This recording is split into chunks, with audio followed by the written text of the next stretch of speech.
Hi, this is Vincent Borbely for Game 377's final sprint, in which we are going to go over terrain stuff. Now, I'm going to just start by demonstrating that my terrain works properly. So here I have two main things going on. One being that all the cells under the radius of the tank here are visualized, and as you can see, I'll move around here.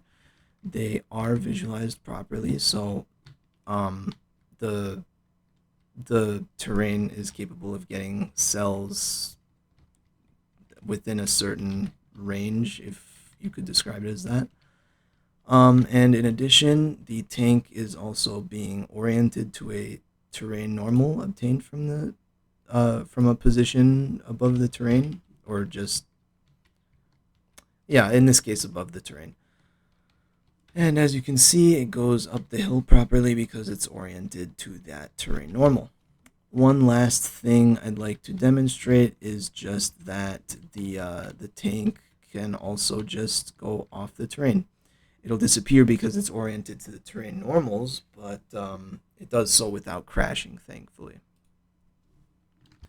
So to get into the code now, terrain model is not a game object. It actually inherits from drawable.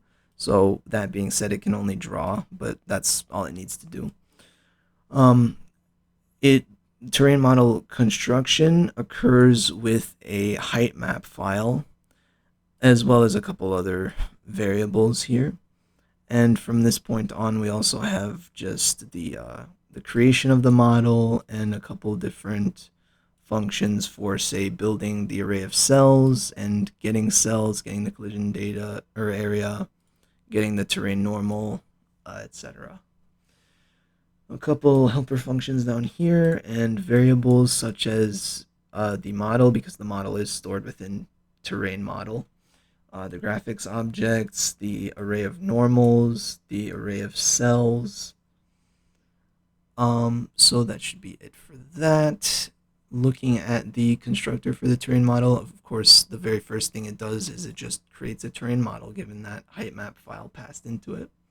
So it reads the height map file, and uh, for the most part, it's very similar to what we did in 370. I'll kind of just gloss over it, but of course, we add the normals or set the normals properly here. Otherwise, it's just a lot of initializing vertices and triangles. And at the end, the model is created, and we dispose of the vertices and triangles. So then the model is created at that point. We initialize graphics objects using that new model, and then build the array of cells after that. So if I can go down here and find it. Yeah, so the array of cells are then created using a couple of these helper functions, as well as the stuff from VinMath tools previously. The number of cells that a given terrain would have is equal to that terrain's size minus 1 times size minus 1. I had a bit of difficulty with this earlier in the quarter. I'm pretty sure I've gotten there now, thankfully. And just to go further on, of course, we have functions for getting the cell underneath the position, getting the area given a max and a min, intersect, which I don't believe is even really used anymore, and getting the terrain pos below, excuse me, below a certain pos, which is using the barycentric uh, math tool function that I went over before. And then, a couple other various helper functions for these things, and we are pretty much done with terrain model creation. So, of course, we have a proper asset manager for terrain models, this being terrain object manager here. And it's about what you'd expect from an asset manager, that it has a get and a load, and it's a singleton, and it can be deleted, and it has a default path and whatnot, a storage map. Get works as you'd expect. Load is a little different in that it calls for, of course, it takes the height map file needed as well as the other variables, and then it it actually creates a terrain model on the spot with those things in mind. And then it adds it to the storage map. So, from that point on, again, not that much different from any other asset manager, and then it can be cleaned up appropriately. As I go down the list here, I realize I don't have really a scene level terrain manager for the currently active terrain within a scene.